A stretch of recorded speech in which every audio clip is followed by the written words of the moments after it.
kira-kira apa yang mau Abah berikan pesan kepada ya seluruh pengelola atau kepala-kepala madrasah di ya NTT lah Abah, kira-kira begitu Abah. Lalu yang ketiga, mengawal Islam yang rahmatan lil alamin, apalagi saat ini ya, program prioritas Kementerian Agama itu adalah moderasi beragama. Jadi MTQ ini juga sekaligus menjadi ajang untuk melihat sejauh mana ya, keterlibatan guru-guru pendidikan agama Islam di sekolah umum, memacu anak-anak didiknya yang ada di sekolah umum ya, juga guru-guru yang ada di madrasah ya, menggembleng, membina, membimbing anak-anak kita yang ada di madrasah di semua tingkatan. Selamat datang di Man Alor Podcast. Podcastnya inovatif, inspiratif, dan edukatif.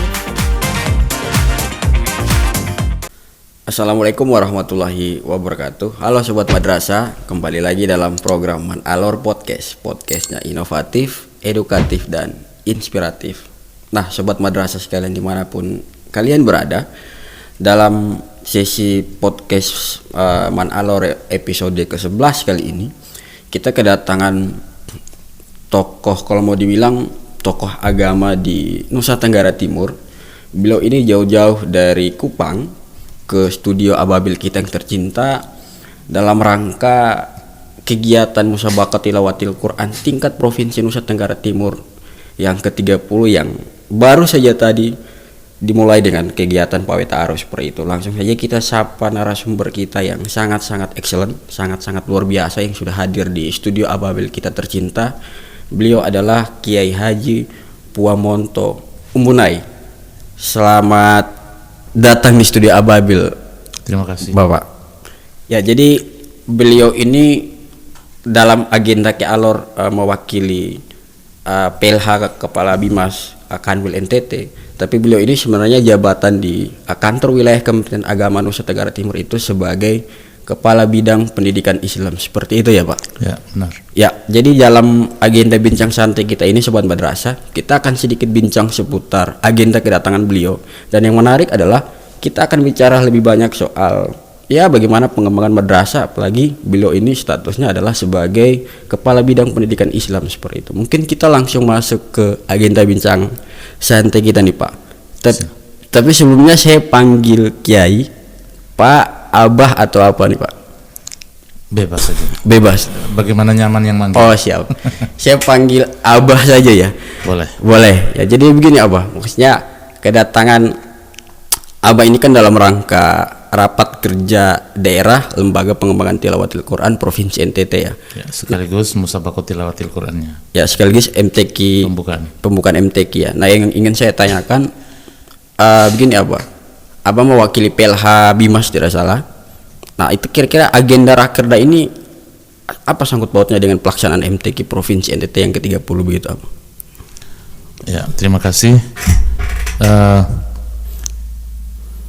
Musabaqah Tilawatil Quran ya itu hakikatnya memang yang melaksanakan atau menyelenggarakan musabaqah di tiap tingkatan itu adalah Lembaga Pengembangan Tilawatil Quran yang disebut dengan LPTQ. Nah, LPTQ provinsi menyelenggarakan MTQ tingkat provinsi yang kebetulan saat ini tempatnya di Alor. Alor menjadi tuan rumah.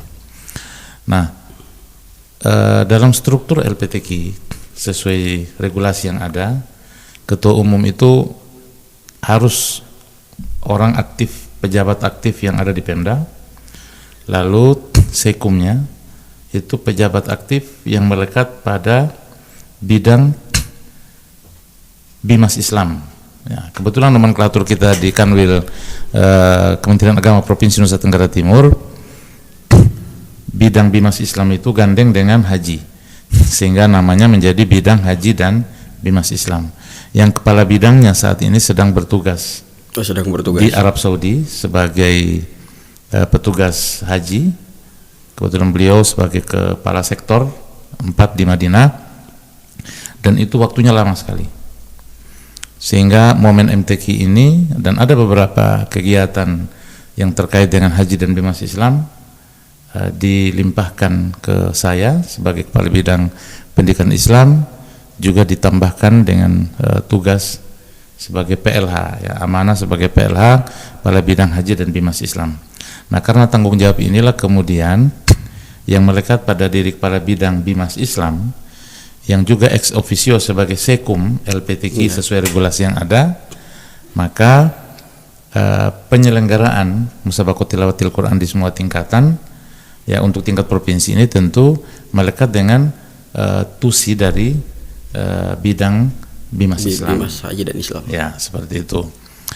Nah, begitu juga pelaksanaan rakerda LPTQ sudah menjadi sebuah tradisi memanfaatkan momen semua ketua LPTQ kabupaten kota hadir, maka di saat itulah diselenggarakan atau digelar acara rakerda seperti itu, sehingga rakerda LPTQ NTT yang diselenggarakan di Alor ini ya akan melibatkan semua pengurus LPTQ kabupaten kota yang ada. Tentu penyelenggaranya adalah LPTQ provinsi, seperti itu. Seperti itu ya, Pak. Ya. Ya, jadi itu sobat madrasah dimanapun kalian berada, bahwa kedatangan Abah Kiai Haji Puamonto Umbonai ini mewakili Sekretaris Umum LPTQ Provinsi NTT yang kebetulan juga adalah Kepala Bidang Haji dan Bimas Islam Kanwil Kemenak NTT. Berhubung beliau sekarang sedang di Tanah Suci, begitu, dalam mengawal para kontingen jamaah haji, maka Abah Kiai Haji Puamonto Umbonai ini mewakili beliau untuk mengikuti rakerda LPTQ Provinsi NTT yang melibatkan seluruh ketua LPTQ di kabupaten kota yang ada di NTT. Kira-kira begitu ya, Abang. Nah, mungkin kira-kira rapat ini apa yang mau dibahas, Abah? Kira-kira begitu. Tentu di Lembaga Pengembangan Tilawatil Quran ini ada program-program, ada jangka pendek, ada jangka menengah, ada jangka panjang. Jadi bukan semata-mata menyelenggarakan musabaqah tilawatil Quran, tidak. Tetapi ada hal penting sebenarnya yang harus digarap oleh LPTQ sampai kepada mengantarkan MTQ itu sukses. Misalnya membina kori-kori A. Ini yang penting sebenarnya. Nah, kaitannya dengan tusi saya sebagai kepala bidang Pendis, tentu kehadiran madrasah atau lembaga-lembaga pendidikan Islam ya di seluruh pelosok Nusa Tenggara Timur ini, baik itu madrasah maupun pendidikan dinia dan pondok pesantren seperti TPQ dinia dan pondok pesantren itu sendiri, ini tentu sangat berperan untuk melahirkan kader-kader yang akan mengisi ruang-ruang yang akan digarap oleh LPTQ, ya, seperti membina kader-kader atau membina pembinaan kori-kori A. Ya, LPTQ tidak punya lembaga pendidikan khusus, belum punya. Maka diharapkan lembaga-lembaga pendidikan Islam kita yang ada inilah yang mungkin diajak kerjasama oleh LPTQ untuk mulai dari sedini mungkin, seperti misalnya musabaqah tartil Quran. Ini kan untuk anak-anak yang usia TK, usia TK sampai SD umur sekian tahun. Ya. Nah, ini kan tentu anak-anak ini kan dibina di TPQ selama ini. Bagaimana mereka membaca Al-Quran, dari mengenal huruf, ya, membaca, menulis, lalu kemudian bagaimana mereka merangkai huruf-huruf itu menjadi nada-nada irama tartil yang baik. Nah, kemudian mereka ini juga masuk dalam bagian mata lomba atau salah satu mata lomba di musabaqah tilawatil Quran, ya, dengan sebutan musabaqah tartil, seperti itu. Nah, ini kan ada di lembaga-lembaga lingkup pendidikan Islam. Jadi memang urusan musabaqah tilawatil Quran yang dilaksanakan oleh LPTQ di semua tingkatan ini tidak bisa lepas dengan lembaga-lembaga pendidikan Islam yang ada di kabupaten kota, ya, baik itu lembaga pendidikan madrasah maupun lembaga pendidikan dinia dan pondok pesantren. Ya, saya selaku kepala bidang pendidikan Islam juga akan merasa sangat bangga ya ketika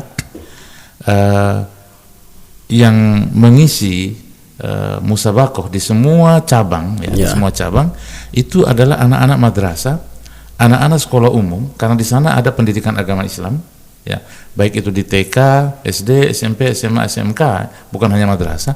Di sana ada garapan kita, ada layanan kita yang namanya pendidikan agama Islam. Apalagi di pendidikan agama Islam itu sekarang memang sangat ditekankan bagaimana anak-anak itu harus mampu membaca Al-Quran dengan baik. Nah, seperti itu. Seperti itu. Sehingga nanti ketika nanti hasilnya, ya saya juga sekaligus akan memantau keterlibatan ya siswa-siswa kita, berapa besar siswa madrasah yang terlibat dalam ajang musabaqah ini, berapa besar siswa sekolah umum yang terlibat dalam musabaqah ini. Nah, nanti kita coba bandingkan. Seandainya nanti yang lebih banyak itu mungkin dari sekolah umum, nah apa selama ini yang dilakukan oleh madrasah dalam hal pembinaan Al-Quran terhadap anak-anak kita, baik itu dari segi khotnya, karena ada juga musabaqah khot, maupun dalam segi membaca, ada tartil, ada tilawah, atau dalam segi memahami Al-Quran itu ada syarhil dan ada fahmil. Nah, bagaimana pembinaan madrasah selama ini? Kalau seandainya yang ada itu justru yang banyak bermunculan dari siswa-siswa sekolah umum. Nah, begitu juga sebaliknya. Kalau seandainya siswa-siswa sekolah umum itu tidak banyak terlibat, kemana guru-guru PAI kita? Kemana guru-guru pendidikan agama Islam kita yang bekerja atau yang mengabdi di sekolah-sekolah umum? Apa kerja mereka? Nah, seperti itu. Ini juga menjadi bahan evaluasi kita nanti di pendidikan Islam. Ini kaitannya seperti itu. Jadi MTQ ini juga sekaligus menjadi ajang untuk melihat sejauh mana keterlibatan guru-guru pendidikan agama Islam di sekolah umum, memacu anak-anak didiknya yang ada di sekolah umum, juga guru-guru yang ada di madrasah, menggembleng, membina, membimbing anak-anak kita yang ada di madrasah di semua tingkatan. Seperti itu. Jadi itu ya, sobat madrasah dimanapun kalian berada, ternyata bidang pendidikan Islam dan kegiatan MTQ itu memiliki tugas dan fungsi yang sangat-sangat koheren seperti itu. Seperti penjelasan Abah Kiai Puamonto tadi, bahwa kehadiran beliau tidak hanya ikut rakerda, tapi beliau juga akan melihat sejauh mana misalnya peran sekolah-sekolah umum dalam hal ini, bidang pendidikan keagamaan dalam melibatkan anak-anak mereka dalam kegiatan MTQ. Di samping itu juga Abah Kiai Haji akan melihat bagaimana peran madrasah dalam melibatkan anak-anak mereka dalam kegiatan musabaqah tilawatil Quran. Kira-kira seperti itu ya, Bang. Nah, ini mungkin pertanyaan terakhir ya, Bang, karena mungkin habis ini kan ada kegiatan malam ta'aruf ya di arena utama musabaqah tilawatil Quran di Kedelang. Ini mungkin pertanyaan terakhir yang agak lebih, kalau mau dibilang agak lebih seksi, lebih strategis, karena saya ingin bicara soal pengembangan madrasah nih. Apalagi posisi Abah kan adalah sebagai kepala bidang pendidikan Islam seperti itu. Nah, kira-kira apa langkah strategis dalam membangun madrasah seperti itu, Abah? Apakah yang seperti yang sering Abah selalu bilang dimanapun, yang soal menata akhlak, menata hati dan Islam rahmatin alamin, atau seperti apa? Mungkin bisa dijelaskan seperti itu, Abah. Baik. Saya kira dalam pengembangan madrasah kita ke depan, hari ini kita sudah berganti tagline ya. Tagline. Ya, tagline-nya sudah berganti, tidak lagi hebat bermartabat, tetapi tidak lagi mandiri berprestasi, tapi hari ini sudah berubah menjadi bermutu maju mendunia hari ini. Nah, bagaimana kita semua komunitas madrasah ya lebih umum lagi komunitas pendidikan Islam secara keseluruhan, bagaimana kita jadikan pendidikan Islam dan khususnya madrasah bagaimana agar madrasah kita ini menjadi madrasah yang bermutu dan maju mendunia. Kalau kemarin itu mandiri berprestasi, nah sekarang tentu kita dipacu lagi untuk maju mendunia, bermutu maju mendunia.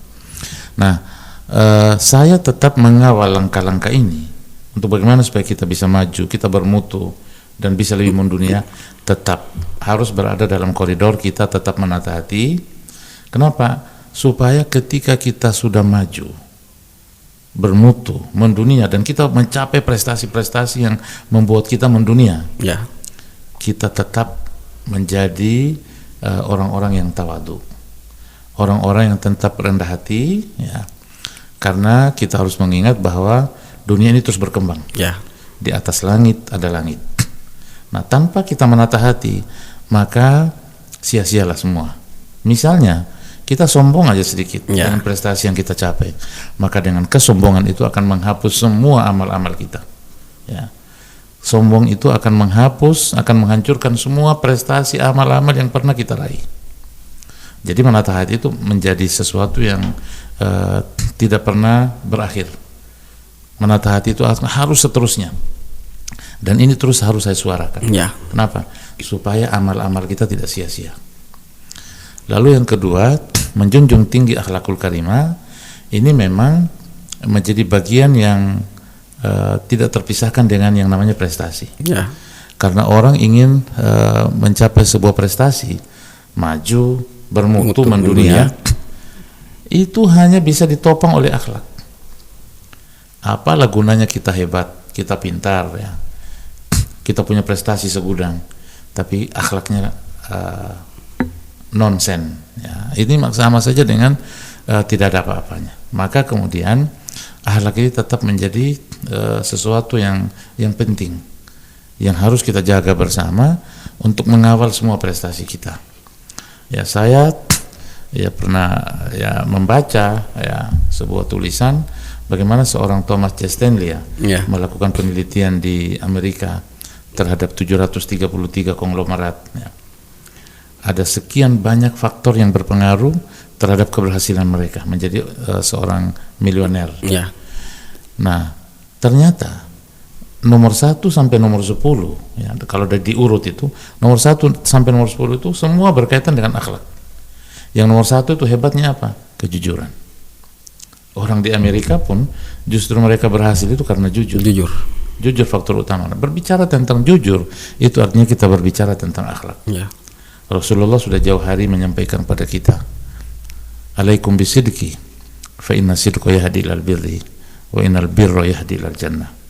Wajib bagi kamu berlaku jujur, karena jujur akan membawa kamu kepada kebaikan, dan kebaikan akan membawa kamu kepada surganya Allah.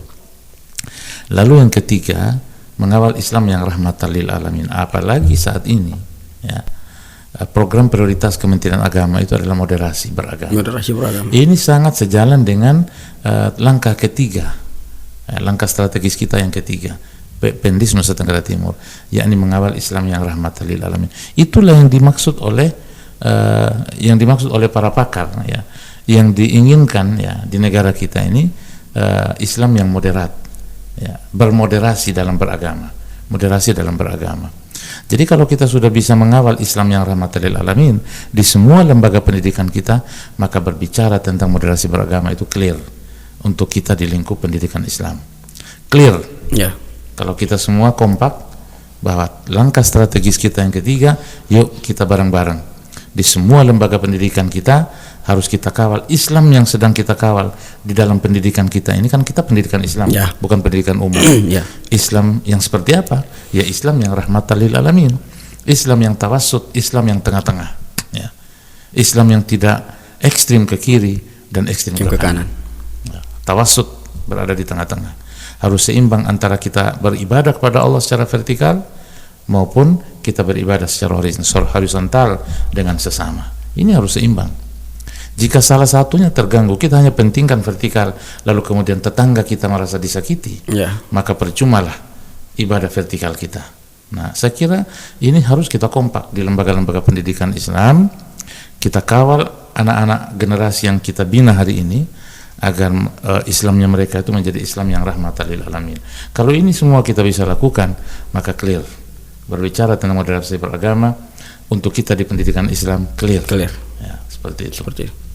Jadi itu sobat madrasah sekalian dimanapun kalian berada, penjelasan Abah Kiai tadi sangat luar biasa. Saya juga baru tahu ternyata tagline madrasah kita itu sudah berubah. Jadi bukan lagi madrasah mandiri berprestasi, ternyata madrasah maju bermutu mendunia. Seperti itu ya, Pak. Jadi perubahan tagline itu, tapi semangat kebijakan strategis dari Pendis itu harus terinfiltrasi terus di dalam, yaitu menata hati, menata akhlak, dan Islam rahmatan lil alamin seperti penjelasan Abah Kiai tadi. Nah mungkin ini pertanyaan terakhir Abah. Saya ingin saya perbaiki sedikit. Oh ya, silakan Untuk Abah. hati itu menata. Ya. Menata hati. Lalu untuk akhlak itu menjunjung tinggi. Menjunjung tinggi akhlak. Akhlakul karimah. Dan untuk Islam mengawal. Mengawal. Jadi kita orang-orang madrasah, orang-orang lingkup pendidikan Islam harus bisa mengawal, ya. Jadi kita praktekkan Islam yang rahmatan lil alamin sekaligus kita mengawal. Ya. Islam ini menjadi Islam yang rahmatan lil alamin. Begitu. Seperti itu. Ya. Jadi menata hati, menjunjung tinggi akhlakul karimah dan mengawal Islam rahmatan lil alamin. Ya. Seperti itu. Ya. Abah. Ya, mungkin pertanyaan terakhir Abah. Silakan. Kira-kira closing statement Abah lah. Kira-kira apa yang mau Abah berikan pesan kepada ya seluruh pengelola atau kepala-kepala madrasah di ya NTT lah Abah, kira-kira begitu Abah. Ya baik. Jadi untuk semua sahabat madrasah di mana saja berada, lebih umum lagi barangkali sahabat Pendis ya, sahabat pendidikan Islam secara keseluruhan, karena berbicara tentang Pendis bukan hanya berbicara tentang madrasah. Ya. Di sana ada pendidikan agama Islam di sekolah umum, di sana ada TPQ, ada diniyah, ada pondok pesantren, dan di sana juga ada besar madrasah. Ya. Ada nama besar madrasah. Mari kita semua bersatu, kompak ya, untuk tetap mengejar prestasi, agar semua lembaga yang kita bina menjadi lembaga yang bermutu, maju dan mendunia, tetapi tetap dalam koridor, tetap menata hati, menjunjung tinggi akhlakul karimah, dan jangan lupa jangan pernah menjadi muslim yang ekstrim. Artinya kita harus tetap mampu mengawal Islam yang rahmatan lil alamin. Ini saja barangkali yang bisa saya sampaikan, dan saya semakin bangga karena melihat kehadiran atau progres ya madrasah-madrasah kita khususnya ya di lingkup Pendis ini, khususnya yang di Alor, alhamdulillah sangat menyenangkan ya ketika kita berada di madrasah. Misalnya tadi saya sempat bertanya kepada kepala mantul ya. Saya tanya begini, sederhana saja pertanyaan saya, apakah ada di Alor ini SMA atau SMK seperti mantul Alor ya, seperti mantul ini ya. Jawaban kepala man, belum ada. Baru kita satu-satunya yang tampilan madrasah kita seperti ini, tampilan fisik ya lembaga pendidikan itu seperti ini. Sampai ketika ada kunjungan dari asisten 1 ya Setda Kabupaten Alor, begitu masuk di lingkup madrasah kita, komennya begini, saya masuk di surga. Saya serasa berada di surga. Jadi seolah-olah beliau sudah pernah ada di surga.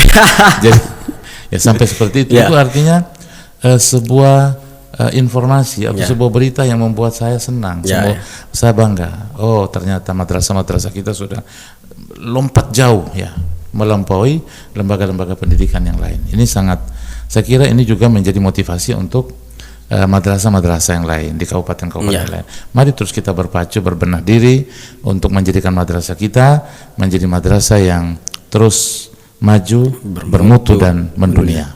Sekira demikian. Terima kasih. Sobat madrasah sekalian dimanapun kalian berada, bincang santai kita dalam agenda temu tokoh, dan kali ini tadi kita sudah banyak bicara bersama Abah Kiai Haji Pomonto seperti itu. Kiranya apa yang kita obrolkan itu bermanfaat, memotivasi, edukasi, dan menginspirasi banyak orang seperti itu. Tapi sebelumnya saya mau mengucapkan terima kasih banyak Abah Kiai sudah hadir di studio Ababil kita yang sangat-sangat sederhana, dan kita juga baru terus melakukan pengembangan inovasi seperti itu. Sekali lagi saya ucapkan terima kasih banyak Abah. Ya itu sobat madrasah dimanapun kalian berada, sedikit bincang santai kita. Saya selaku host pamit undur diri. Wassalamualaikum warahmatullahi wabarakatuh. Waalaikumsalam warahmatullahi wabarakatuh.